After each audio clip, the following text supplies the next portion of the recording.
I never planned to end up here. Alone. Locked in this tiny room with nothing but time, memories, and a tape recorder. But maybe this is what I deserve. Maybe this is where I should have been all along. My name is Ryan Keller, and this is my confession. It started the summer after my senior year of high school. I was 17, just old enough to think I knew everything, and stupid enough to believe I was untouchable. My mom had just passed from cancer that spring. My dad checked out emotionally the second she died. He spent most days drinking in the garage or yelling at the TV. I was invisible to him. Back then, my best friend was Jaden. We had been close since middle school, same classes, same love for horror movies, same hate for our small town, Ashford. Nothing ever happened in Ashford. No excitement, no second chances, and no escape. Except, Jaden had a plan. We hit Keller's pharmacy, he told me one night as we sat on the roof of the old church. Are you serious? My last name's on the sign, I joked. Even better. No one would ever suspect you. I laughed it off, but he wasn't kidding. He knew the place had a small safe in the back room, hidden behind the expired baby formula shelf. His cousin worked there a few years ago and spilled all the secrets. You need money for college, right? I need to get out of this town. We both win. It was supposed to be simple. In and out. No one gets hurt. We waited until the week before school started. The whole town was at the annual fair. I still remember the blinking lights from the Ferris wheel in the distance as we parked behind the store. Jaden picked the lock like he'd done it before. I followed him inside, heart pounding so hard I thought it would echo off the walls. It was dark, but Jaden had a flashlight. He moved like he'd rehearsed it 100 times. We found the safe. That's when everything went wrong. Mr. Calhoun, the owner, had come back to grab something he'd forgotten. We didn't hear him until he was standing in the doorway. He turned on the lights and froze. Ryan? Jaden? What the hell are you doing? Jaden panicked. He pulled out the pistol. I didn't even know he brought it. Put it down, I whispered, but he didn't. His hands were shaking. Calhoun stepped forward, and that's when Jaden fired. Once. Twice. Blood hit the white tile floor. I screamed. Jaden grabbed my arm. We have to go. Now. But I couldn't move. Mr. Calhoun was still breathing. Barely. He looked right at me, like he recognized something in me. Maybe guilt. Maybe fear. Maybe both. Help me, he gasped. But I didn't. I ran. Jaden and I made it to the riverbank and tossed the gun. He made me swear not to tell anyone. You were never there. You were asleep. This didn't happen. But it did. The cops came the next day. They questioned people. Word got around. Cameras were busted. No witnesses. Mr. Calhoun was in a coma. He never woke up. They arrested a man named Marco Sanchez a week later. He had a record. He had been near the store that night. That was enough for the cops. Jaden looked me in the eye. If you tell anyone, we both go down. So I said nothing. I went to college. Left Ashford. Jaden stayed. Started dealing, running small-time schemes. I thought I could outrun the past, bury it with books and lectures. But it followed me. Every time I closed my eyes, I saw Calhoun's face. When I walked across the stage for graduation, my hands were shaking. Not from nerves, but from guilt. Marco went to trial. He got 15 years. I watched the sentencing online. His daughter cried in the back row. She looked about 10. I started drinking. I failed out of grad school. I lost my job. My girlfriend left. The nightmares got worse. I thought about ending it. More than once. Then, 2 weeks ago, Jaden showed up. I hadn't seen him in years. He looked rough, skinny, eyes dark, like a ghost of who he used to be. You heard? Calhoun's wife died. Stroke or something. No one left to care. He smiled like it was good news. And Sanchez is up for parole. Should be out soon. Not our problem anymore. But it was my problem. That night, I sat on my apartment floor with a bottle and a .38. I stared at the ceiling until the sun came up. Then I bought this tape recorder. So here it is. Everything. I don't expect forgiveness. I don't want it. I just want the truth out there. I was there. Jaden pulled the trigger, but I ran. I left a man to die. Marco Sanchez is innocent. And I'm going to turn this tape in. Right after I drive back to Ashford and leave it on the sheriff's desk. Maybe someone will listen. Maybe justice will finally wake up. And maybe, just maybe, I'll finally be able to sleep.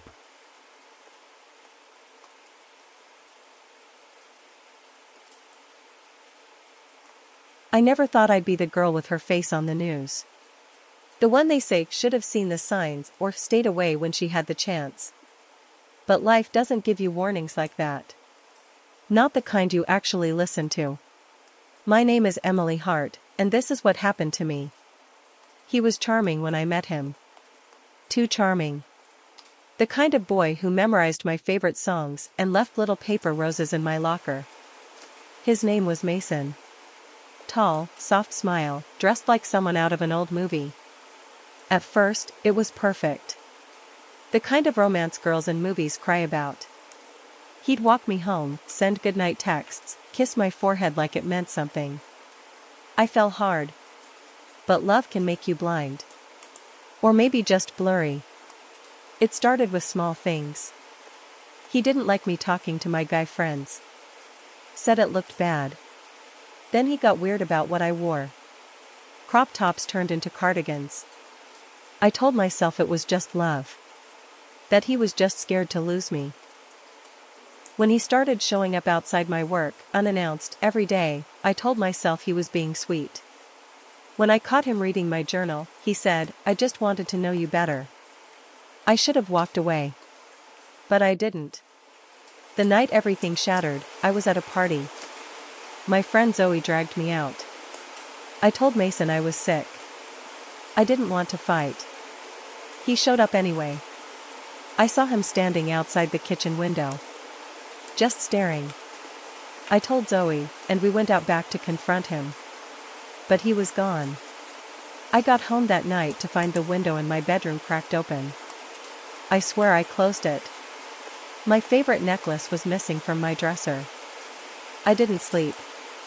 The next morning, there was a single glass rose on my pillow. That was when I went to the police. They said unless he hurt me, there wasn't much they could do. 2 days later, Zoe disappeared. She left work and never made it home. The whole town searched for her. Posters went up. Her mom cried on TV. And I knew. Somewhere deep down, I knew it was Mason. I tried to reach him. His number was disconnected. I drove past his house. Empty. Like he'd never lived there. Then the letter came. No return address. Just my name in perfect handwriting. Inside, a photo of me and Zoe from the party. And a note, she said you didn't love me. So I made her stop lying. I called the police again. I begged them. I showed them the note. The photo. They filed a report. Zoe's car was found near Silver Lake. Her phone inside. Engine cold. No body. Just her phone and another glass rose on the seat. I couldn't eat.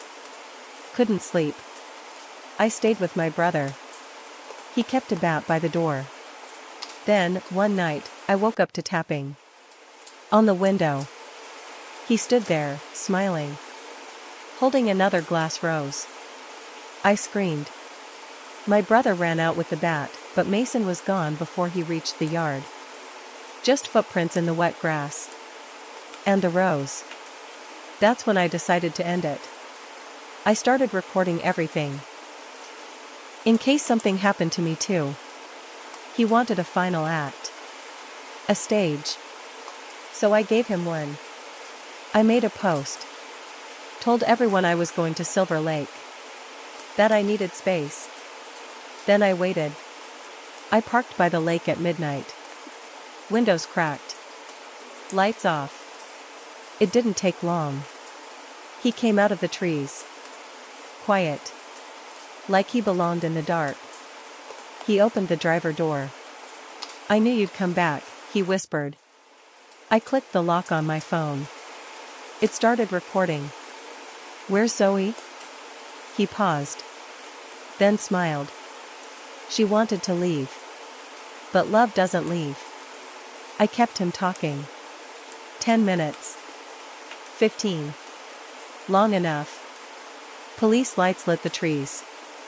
My brother had followed me. Called them when Mason showed. They arrested him by the lake. Zoe's body was found buried behind his cabin a week later. That was 6 months ago. I still can't sleep with the windows open. I still keep a bat by the bed.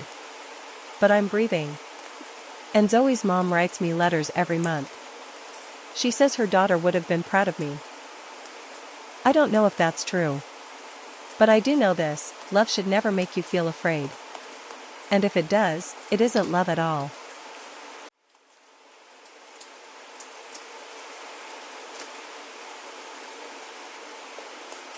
People think survivors are strong. That we fought harder. Screamed louder. But truth is, sometimes, you survive because someone makes a mistake. My name is Natalie Reyes. I was taken when I was 16. It happened on a rainy Thursday. I was walking home from school, hoodie up, headphones in, trying to block out the world. I didn't see the van. The door slid open, a hand grabbed my wrist, and something sharp jabbed my neck. Then blackness. I woke up cold. My wrists were tied. My throat ached. One light bulb flickered overhead. Concrete walls. No windows. Metal door. I screamed. No answer. He came later. Black hoodie. Halloween mask. No name. No words at first. He gave me water and crackers. Watched me, always writing in a notebook. His first words, "You're the one." I didn't know what that meant. I didn't want to. Time felt strange down there. No sun. No clock. Just flickers of the bulb. I counted meals, 3 a day, I guessed. After 5 meals, I stopped counting. The room was built for this. No loose boards. No tools. But there were marks on the wall. Names. Letters. One read, "Run if he sings." Another name, Lena. I asked him why I was there. He said, "Because you were smiling." It haunted me. Like happiness made me a target. One night, he brought a radio. Turned on a lullaby. Then he started humming. I froze. I remembered the wall. Run if he sings. I didn't have a plan. But the next morning, I faked sickness. Told him I felt dizzy. He leaned in. I slammed my head into his. He stumbled. Dropped the tray and his notebook. I grabbed a chair and broke off a leg. He reached for me. I stabbed his leg. Twice. He screamed. I found his keys and ran. I unlocked the door. A hallway. Then stairs. I reached another door. Sunlight. Trees. I ran until I found a road. A truck driver stopped. Called 911. I collapsed. My mom came to the hospital. She cried like I was 5 again. They found the cabin. But not him. Just blood, a trail into the forest. He's still out there. The notebook had photos. Girls. Some missing. Some never reported. One was Lena. She vanished 4 years before me. She didn't make it. But she warned me. And that saved my life. I'm 20 now. Still sleep with the lights on. Lock every door. I never walk alone. But I survived. Not because I'm brave. Because I listened. And ran when he sang.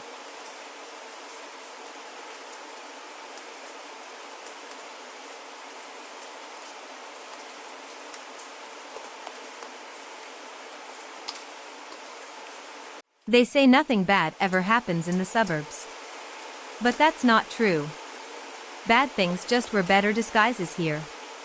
My name is Lily Carson, and I lived next to the quiet house. It was just an old brick home on Ashbury Lane.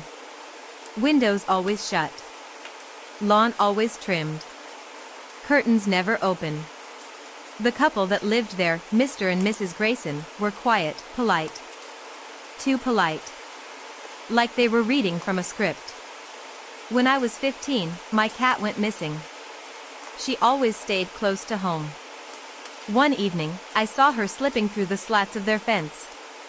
I knocked on their door. No answer. But I heard something inside. A thump. Then a dragging sound. I called again. Still nothing. I walked around the back, telling myself I'd just peek over the fence and grab my cat. Instead, I saw a shovel. And a hole. Fresh dirt. A tarp. I ran. I told my parents. They said I was imagining things. That the Graysons were kind, older folks who donated at church and hosted quiet Christmas dinners. I didn't sleep that night. I kept thinking about the noise. The dirt. The look in Mr. Grayson's eyes the next time I saw him. Calm. Empty. Like he knew I knew. A week later, a girl in my grade went missing. Brooke Carson, no relation. Flyers went up. Police came to school. People cried. I thought about the tarp. I went back to the Graysons' yard. During the day this time. There was no hole. Just perfectly even grass. But when I pressed my foot down, it sank. I didn't tell anyone. Not the police. Not even my best friend. Instead, I watched. The Graysons left every Thursday night. Like clockwork. Grocery run, maybe. Always gone for exactly 2 hours.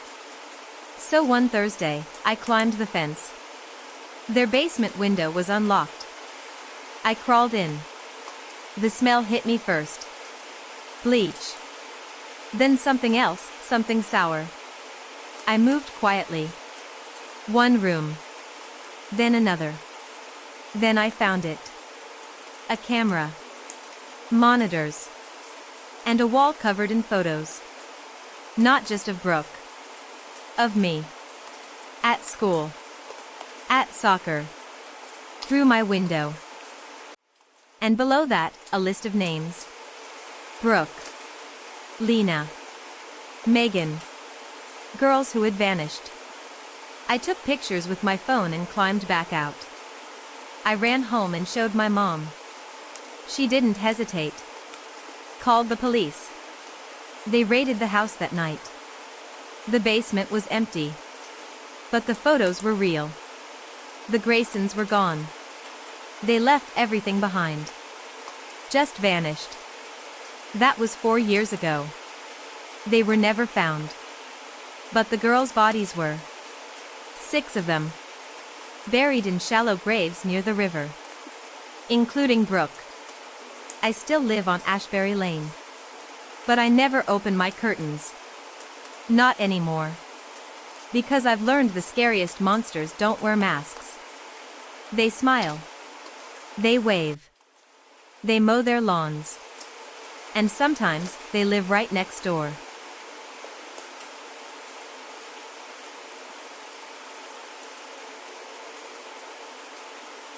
I never thought a quiet night at home alone could turn into a nightmare. My parents left early Friday morning, trusting me to keep the house safe for the weekend. I was 16, used to my own space, and I told myself I'd enjoy the peace. Watch movies, maybe bake something, and just relax. But peace doesn't last long when someone's watching you. The rain came down steady, tapping hard against the windows. I sat curled up on the couch, blanket around me, half listening to the storm outside and the soft glow of the TV. The clock read 12:17 a.m. when I first heard it, something scraping at the back door. At first, I thought it was the wind. The branches brushing the siding or maybe the loose gutter. But then there was a soft creak. A slow, dragging sound. I froze, heart hammering in my chest. The old house had noises all the time, but this was different. Close. Deliberate. I tried calling my parents. No answer. My phone buzzed with no service. The power flickered, then went out completely. I was plunged into darkness. I grabbed the kitchen knife from the counter, hands shaking. Every shadow grew teeth in the blackness. I remembered the news stories, about the man who had been sneaking into houses, picking homes with lone women. The police had no leads. The terror was real. Suddenly, footsteps. Upstairs. Slow. Heavy. Someone was inside. I backed away, heart racing. I needed a safe place. The basement. My dad's workshop was down there. The door was locked, but the key hung just inside the kitchen doorway. I grabbed it, fumbling in the dark until the lock clicked open. I slipped downstairs. The basement smelled of oil and old wood. Boxes and tools cast long shadows in the single bulb's glow. I could hear him moving above, breaking into the front door now. A crash echoed. The front door splintered. I grabbed a wrench from the workbench, holding it tight. Then I spotted a crawl space door behind a stack of crates. A small opening I'd never noticed. I crawled inside, squeezing into the tight, cold tunnel. Muffled voices. Footsteps searching for me. I held my breath, heart pounding. Minutes passed in agonizing silence. Then, silence. I pushed open a small vent leading outside, wet with rain. I climbed out into the cold night, my clothes soaked. I ran to my neighbor's house, pounding on their door until they woke. They called 911. The police arrived quickly, but the man was gone. The police searched the house thoroughly. They dusted for prints, checked the locks, and found small clues, footprints in the mud near the back porch, a torn piece of fabric caught on a nail by the broken front door. But no sign of the intruder. I sat with the officers in my living room, trying to calm my shaking hands. The rain had slowed to a drizzle, but inside me, the storm raged on. They asked questions over and over. Did he say anything? Did you see his face? Did he touch anything? I shook my head. I hadn't seen much, just shadows and the shape of a man in the dark. But the things I did know scared me more than anything. After they left, I tried to call my parents again. The phone finally had signal, but I was too afraid to tell them everything. I lied, saying it was just a break-in, nothing serious. But I knew better. Over the next few days, strange things started to happen. At school, I kept seeing a man watching me from a distance. Sometimes in the parking lot. Sometimes just outside the cafeteria window. Every time I turned to look, he disappeared. I told my best friend, Jenna, but she thought I was imagining it. "You're just stressed," she said. "Maybe you should talk to someone." But I didn't want anyone to know how scared I was. Not really. One night, as I was getting ready for bed, I found something on my windowsill, a small, folded note. I opened it carefully. Inside, in messy handwriting, were the words, "You can't hide." My blood ran cold. I locked every door and window, but the feeling didn't leave me. I wasn't safe anywhere. Not even in my own home. Then, one night, the power went out again. The power outage hit around midnight. The house plunged into complete darkness. The rain had stopped, but the silence outside was heavy, too heavy. My breath caught as I heard the faintest sound, a soft scraping near the back door. I froze. My hands instinctively reached for the flashlight on my nightstand. The beam cut through the darkness, illuminating the kitchen doorway where I first heard the noise. Nothing. Just shadows. Then I saw it. Footprints, muddy, fresh, leading from the back door across the kitchen floor. My heart thundered. I backed away, but the creaking floor betrayed me. Somewhere upstairs, I heard a soft footstep, deliberate and slow. I wasn't alone. I ran to my room and locked the door, sliding a heavy dresser in front of it. My hands trembled as I dialed 911. No signal. The line went dead. I swallowed panic and searched for a weapon. The kitchen knife felt too small, the wrench too heavy for quick defense. Then I remembered my father's old hunting knife tucked away in the drawer. I grabbed it, feeling its cold weight in my hand. I pressed myself against the wall, listening. The footsteps grew louder, moving closer. Suddenly, the door handle rattled. "Please don't," I whispered, backing away. The door shook, the handle twisting violently. Then silence. Minutes passed. I held my breath, eyes fixed on the door. Then a quiet voice, low and chilling. "You shouldn't have run, Emily." My blood ran cold. That was the first time he said my name. The voice echoed in my bedroom, chilling me to the bone. How did he know my name? The door rattled again. I squeezed my eyes shut, praying, trying to steady my breath. Suddenly, the dresser blocking the door slid away. He stepped inside. Tall. Thin. Face hidden in the shadows.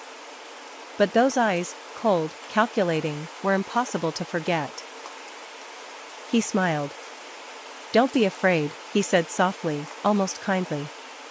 "I just want to talk." I gripped the knife tighter. He moved slowly, hands raised in mock surrender. "I've watched you for weeks. You're special. Different." My mind screamed to run, but my legs wouldn't move. He reached into his pocket and pulled out a small photo. It was me, taken from my bedroom window. Every detail of my life, captured silently. "I never touch what I can't see," he whispered. "You live here." "I live here now." Tears welled up. Rage too. "You won't get away with this," I said, voice trembling but firm.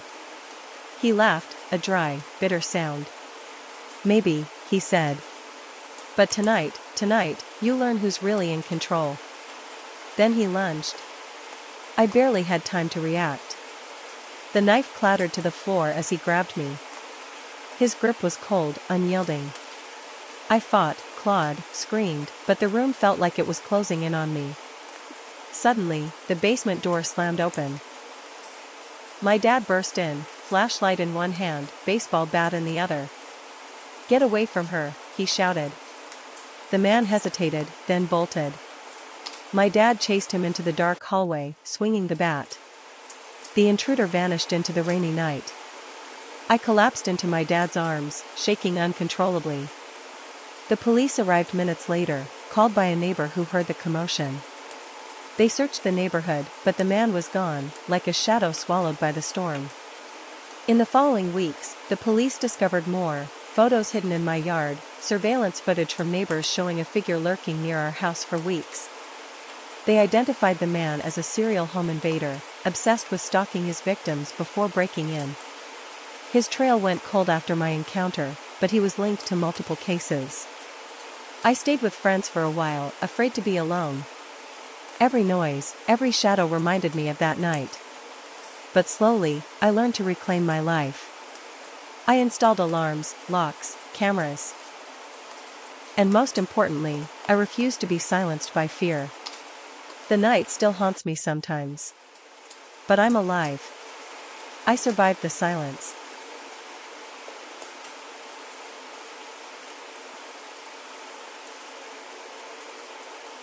I always thought my house was safe. The kind of place where nothing bad happened. Where my biggest worries were homework and which game to play after school. But one night, everything changed. I was 17 and home alone. My parents had gone out of town for the weekend. Just me, the quiet house, and a stack of video games. It was late, around 11:30 p.m. I was sitting in my room, headphones on, trying to finish a level when I heard it, the front door creaked. I paused the game. Probably the wind, I told myself. Then came a soft shuffle. Something was moving downstairs. My heart jumped. I grabbed the baseball bat I kept by my bed, just in case, and tiptoed to the door. The hallway was dark, but I could see the faint glow from the living room window. I crept down the stairs. The house felt colder than usual. In the kitchen, the back door was slightly open. The lock was broken. Someone had been here. I called out, but no answer. Then I heard a voice, a low whisper. "Don't be scared, kid." My blood ran cold. I swung the bat at the shadow moving near the fridge. It was a man. Tall, thin, face hidden under a hood. He lunged at me, and I fought with everything I had. I don't know how I managed to get him out the door, but I did. He disappeared into the night, but I knew it wasn't over. After that night, everything changed. I didn't sleep. Every creak, every gust of wind made me jump. My parents cut their trip short and came home early. The police came too, taking statements, dusting for prints, and warning me to be careful.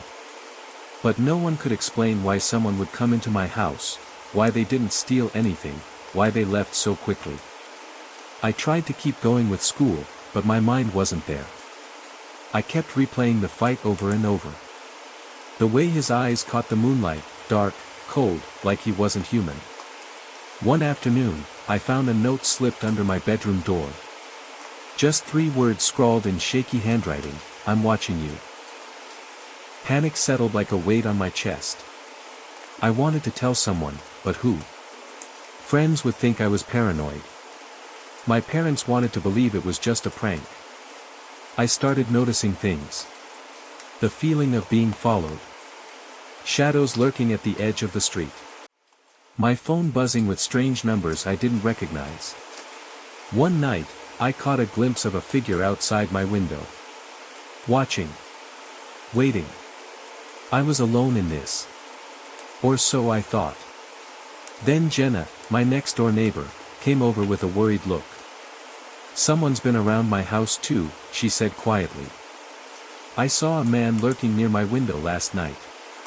That's when I realized we were both targets. Jenna and I decided to watch out for each other. We agreed to check in every hour and never stay alone after dark. I started keeping my phone charged and my bat close at all times. One night, as I was locking the back door, I saw him again, the man from before. Standing just across the street, hidden in shadows. His eyes met mine for a moment. Cold, unreadable. I swallowed my fear and locked the door faster. But it wasn't just about the break-ins anymore. It was personal. I started digging. Asking neighbors, checking local news. Turns out, there had been a string of home invasions in nearby neighborhoods, same pattern. Same kind of man. No one was caught. One night, I stayed up late, trying to prove to myself I wasn't crazy. Then I heard a faint knock on the window. I froze. A face pressed against the glass. Thin, pale, with eyes that held nothing but menace. I ran to the door, slammed it shut, and locked it. But the feeling didn't leave me. I was trapped in my own home. The next few nights were a nightmare. Every sound startled me, footsteps outside, the creak of a floorboard, the whisper of wind against the window. I couldn't sleep. couldn't focus on anything but the feeling that he was always close. One evening, Jenna stayed over. We barricaded the doors and windows with whatever we could find. We shared whispered stories about the past break-ins, about the man who haunted our neighborhood. Suddenly, the power went out. Darkness swallowed the house. I fumbled for a flashlight, hands trembling. Then, from downstairs, came the slow, deliberate sound of footsteps. "Stay here," I whispered, gripping my bat. I crept toward the stairs, heart pounding. Halfway down, I spotted him, standing in the hallway, his face partially hidden in shadow. But I saw enough. That cold, empty stare. The way he smiled without moving his lips. He lifted a hand slowly, as if to say, "This isn't over." Then, he vanished into the night. Jenna and I locked ourselves in my room until dawn. The morning light didn't bring relief, just a hollow kind of calm. The police increased patrols. Neighbors stayed vigilant. But I couldn't shake the feeling that the man was still out there, watching, waiting. I started carrying pepper spray, installed new locks, and set up security cameras. One night, I was lying awake when my phone buzzed. A message appeared, "You can't hide." My hands shook. I showed Jenna, but even she looked scared. Days later, the police found a suspect, caught trying to break into another house. They matched the fingerprints from my door. He was arrested, but the damage was done. I wasn't the same boy anymore. The fear stayed with me, like a shadow I couldn't outrun. But I learned something too: courage isn't about not being scared. It's about standing up even when you are. I'm still healing. Still fighting. And I'll never take my safety for granted again.